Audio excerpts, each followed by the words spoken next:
Hey everyone, it's Mike here with How To Apps. Today I'm going to be showing you how to make a group chat in Instagram. It's fairly simple, so we'll jump right into it. The first thing we need to do is open up our Instagram app. On the top right, we're going to press the messenger icon.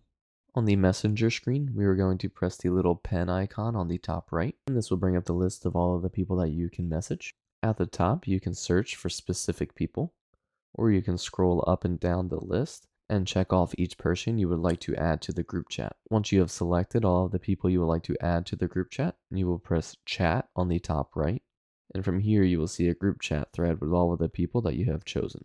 To verify who is in your group chat, you can see the names at the top, and if there is more people than it can show there, you can press see group members, and that will show you the other people in the group. From here, you just type in the message bar at the bottom and send to the group. Additionally, if you would like to video call with the group chat, you can press the video call icon on the top right. And that's it. That is how you make a group chat in Instagram. If this video helped you out, don't forget to hit the like button below, leave a comment, and subscribe for more videos.